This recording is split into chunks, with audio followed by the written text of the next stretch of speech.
I'm OhioEA President Scott Tomorrow. Time for my weekly update. I begin by sharing something that many of you may have already seen, and that was a survey that was released by NEA recently that showed that educators across the country are really having a tough year. And that's not a surprise to anybody. But what was really shocking coming out of that survey is that 55% of American educators, including many people here in Ohio that participated in that survey, are considering leaving the profession. That number is 20 points higher than it was at the beginning of the school year, showing just how hard this year has been. As our members across the state have been navigating through challenges with the ups and downs of the pandemic and staff shortages and behavioral issues and chronic absenteeism and political attacks, it's no wonder that people aren't feeling the respect and the love and the support that they need in order to just do their jobs and do what they know how to do in order to make sure that students are successful. Here are some things that don't help. What doesn't help are bills coming out of the legislature like we're seeing right now that would, among other things, require teachers to post all their curriculum materials online at the beginning of the year. Can you imagine how burdensome that is? Can you imagine what that does to drive wedges of distrust between educators and caregivers and parents at home? I know, as someone who has spent decades in the classroom in my social studies classes, I always welcomed the collaboration with parents. In fact, I wanted as much support and engagement and involvement with parents as I could get. But the idea that I would know every single curriculum material that I was going to be teaching in my courses at the beginning of the year and post them online, and then have to update that all the time as my plans would adjust throughout the year, that's just not manageable. You're creating so much work for people for no good benefit other than allowing some politicians to score points, and it's not acceptable.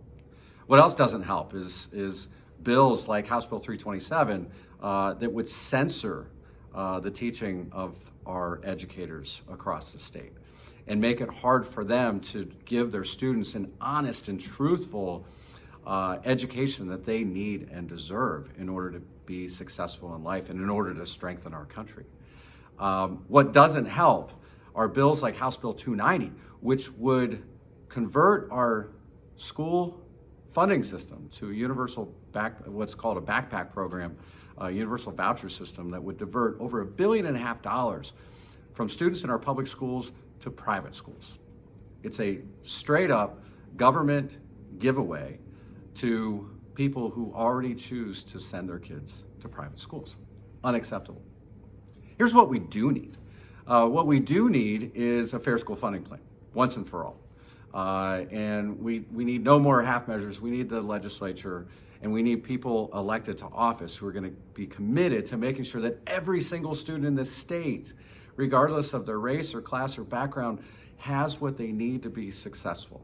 And that through our public schools, we will strengthen the quality of education we provide to students so that every student has what he or she needs. What we do need is a strong and stable retirement system. And we need to stay focused on making sure that that pension is there, not just for people who are retired, but those people just entering the profession right now, so that those people who commit their lives to education will be rewarded through a lifetime of pension benefits that they can't outlive. And thankfully, we've got strong candidates, Rob McPhee, Jeff Rhodes, Rita Walters, who have been serving very ably on the STRS board, who we're working hard to get reelected so that we can keep our STRS system strong. What we do need is to remember in times like this that we're not alone.